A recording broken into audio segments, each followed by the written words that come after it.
महंगाई में कमी आई है इस वक्त पाकिस्तान में, या जो महंगाई में कमी तो नहीं आई है, एक्चुअली महंगाई की रफ्तार में कमी आई है। जिस रफ्तार से महंगाई बढ़ रही थी उस रफ्तार में कमी आई है, या जिसको हम कहते हैं अफरात ज़र में कमी आई है। जो चीज़ पहले 100 रुपए की थी और पिछले साल वो 25% बढ़ के 125 रुपए की हुई, तो इस साल वो 10% बढ़ के 137.5 रुपए की हुई है, वो कम नहीं हुई है। तो एक तो ये बात क्लियर होनी चाहिए। जो महंगाई की रफ्तार में कमी आई है, इसकी वजह, मेन वजह जो है वो दुनिया भर की बैनुल-अक़वामी मंडी में खाम तेल की कीमतों में कमी है, ब्रेंट ऑयल की कीमत में कमी है। इसकी वजह, अगर शहबाज शरीफ साहब ये कह रहे हैं कि दुनिया भर में जो तेल सस्ता हुआ है, जो LNG सस्ती हुई है, जो यूरिया सस्ती हुई है, जो DAP सस्ता हुआ है, जो कमोडिटी की साइकिल नीचे गई है, अगर वो उनकी वजह से हुई है तो फिर ठीक है, बिल्कुल हम इनकी बात मानते हैं कि पाकिस्तान में महंगाई जो कम हुई है या महंगाई की रफ्तार वो उनकी वजह से हुई है। लेकिन अगर बैनुल-अक़वामी मंडी के अंदर खाम तेल की कीमत इसलिए कम हुई है क्योंकि चाइना की मईशत स्लो हो गई है, अमेरिका यूरोप की मईशत स्लो हो रही है, तो फिर मेरे ख्याल से वो क्रेडिट जो है वो शहबाज शरीफ साहब को नहीं जाता। वो बैनुल-अक़वामी मार्केटों के अंदर एक चीज़ की कमी हुई है जिसका पाकिस्तान में ट्रांसलेशन हुआ है। अच्छा, लेकिन डॉक्टर साहब, जैसे कि जो मौजूदा वज़ीर ख़जाना, आप भी इस कलमदान को संभाल चुके हैं, औरंगज़ेब साहब कह रहे हैं कि तमाम रेटिंग एजेंसीज़ के मुताबिक पाकिस्तान की मईशत जो है वो दुरुस्त समत में चल रही है। अब वी ऑल नो कि बहुत सारी रेटिंग एजेंसीज़ जो हैं वो लोकल, जो इंटरनेशनल मीडिया है उससे ही अपनी रेटिंग जो है वो निकालती है, या जो भी रिपोर्टिंग हो रही होती है उस पर इन्हसार होता है। मूडीज़ की फॉर एग्जाम्पल हम ले लेते हैं रेटिंग को। आप समझते हैं कि हमें अब की बार वो झंडी तो नहीं दिखाई जा रही जो हमें इतने सालों से दिखाई गई? देखिए, रेटिंग एजेंसीज क्या बोलती हैं समझने की जरूरत है। रेटिंग एजेंसीज कहती हैं कि पाकिस्तान का मिसाल के तौर पर जो बॉन्ड है वो क्या रेट पे है, तो वैसे भी मतलब ये कि कितने CCC है, CC है, C- है, ये जंग बॉन्ड स्टेटस होता है। तो उसके अंदर ये कहते हैं कि पाकिस्तान का अगले 2-3 साल में डिफॉल्ट होने का चांस क्या है। जब से आपने IMF का एग्रीमेंट किया है वो डिफॉल्ट होने का चांस कम हो गया है।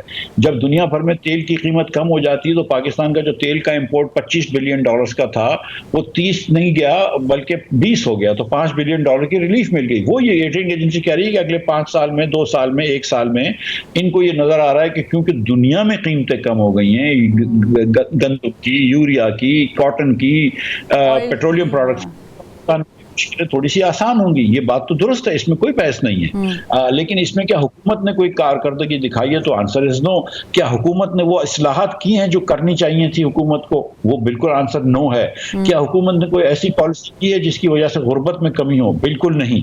क्या हुकूमत ने टैक्स रेट्स के अंदर, देखिए टैक्स रेट्स को बढ़ाना रिफॉर्म नहीं होता है कि आपने आज नौकरी पेशा लोगों के ऊपर 38% टैक्स लगा दिया, या आपने बिजनेस इंडिविजुअल्स के ऊपर 50% लगा दिया, या कंपनीज के ऊपर 54% लगा दिया।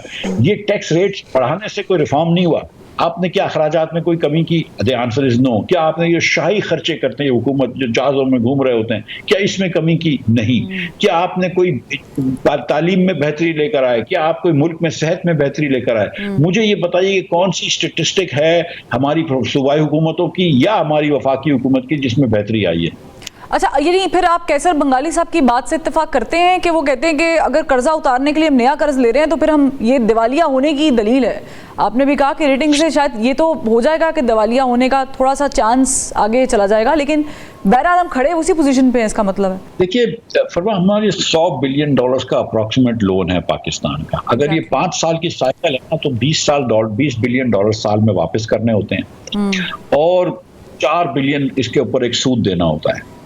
हम क्योंकि हमारा जो बरामदात हैं, एक्सपोर्ट्स है, वो हमारी दरामदाद और रेमिटेंस से ज़्यादा नहीं है, लिहाजा हमारे पास अपना तो कोई पैसा नहीं होता, तो हमको जो 20 या 24 बिलियन डॉलर वापस करने होते हैं, हमको कहीं और से लोन लेना होता है। तो कुछ सऊदी अरब के और ये जो चीन वगैरह के डिपॉजिट्स हैं, वो डिपॉजिट्स को हम री रोल करवा लेते हैं, बाकी वर्ल्ड बैंक से कुछ कर्ज दे देते हैं, कुछ एशियन डेवलपमेंट से ले लेते हैं, उनसे जो कर्ज आते हैं वो उनको वापस कर देते हैं, जापान से कर्ज लेके चाइना को दे देते हैं, चाइना से कर्ज लेकर अमेरिका को दे देते हैं। तो बेसिकली हम कर्जों को रिन्यू कर रहे होते हैं और उसकी प्रोफाइल चेंज कर रहे होते हैं, हर साल जो सूद दे रहे होते हैं उससे हमारे कर्ज बढ़ रहे होते हैं, लेकिन हम कोई अपनी बरामदात तो नहीं बढ़ाई है ना, हमने पाकिस्तान का कोई एक्सपोर्ट्स तो नहीं बढ़ाई ऐसी सब्सटेंशियली कि जिसकी वजह से हमारे पास पैसे हों जो हमारे रिजर्व में जाएं और जिसकी वजह से हम दुनिया के कर्ज वापस कर सकें। ऐसा तो कोई चीज़ नहीं हुई है, ना हमारे पास कोई फॉरेन इन्वेस्टमेंट आती है ऐसी।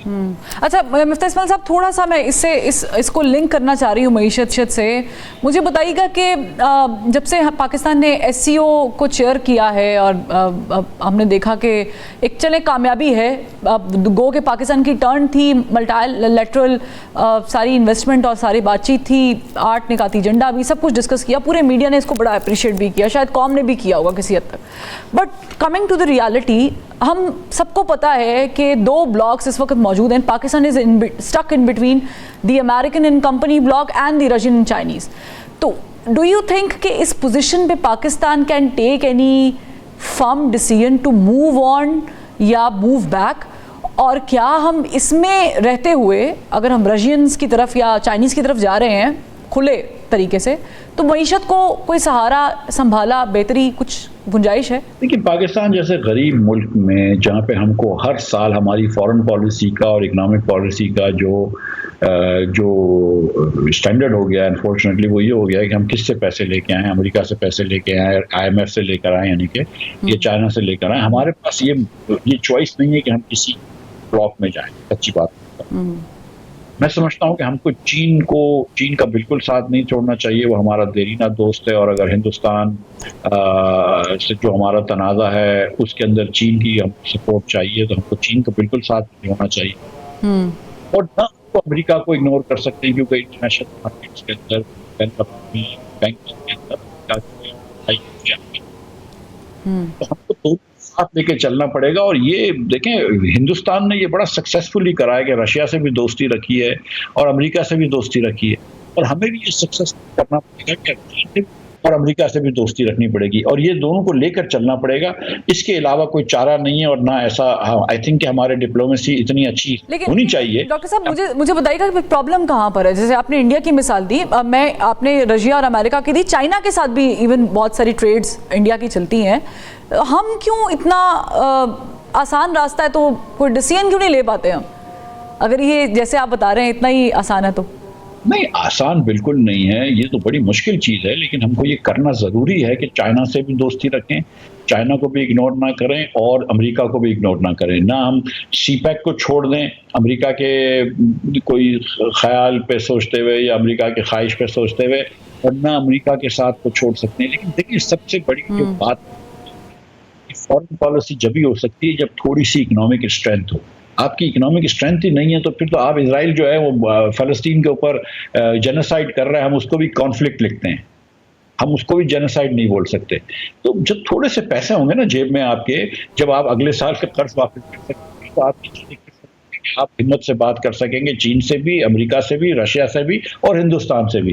ہم کو ہماری اگر ڈیفنس پالیسی اچھی کرنی ہے، سیکیورٹی ہماری بہتر کرنی ہے، فارن پالیسی بہتر کرنی ہے، تو ہم کو اپنی معیشت بہتر کرنی پڑے گی. ایک مرتبہ معیشت ٹھیک ہو جائے گی، باقی چیزیں ٹھیک ہونا شروع ہو جائیں گی. سے میرے دل کی بات کر لی، جو آپ نے جینوسائیڈ کے اوپر وہ لفظ کہے ہیں وہ شاید آپ نے عکاسی کر دی ہے، لیکن چونکہ آپ نے بھارت کا ذکر کیا ہے ڈاکٹر صاحب، مجھے اور میرے دیکھنے والوں کے لیے آسان الفاظ میں بتائیے گا کہ بھارت کے ساتھ ٹریڈ کرنے میں ہمیں کیا فائدہ ہے اور ٹریڈ نہ کر کے کیا نقصانات ہیں؟ دیکھیے، ٹریڈ کرنے سے نقصان نہیں ہو سکتا. اگر ہم بھارت میں کوئی اچھی چیز مل رہی ہے سستی، جو ہم چائنا سے لے رہے ہیں یا جرمنی سے لے رہے ہیں، اور ہم کو 4 پیسے سستی مل جاتی ہے تو لے لینی چاہیے.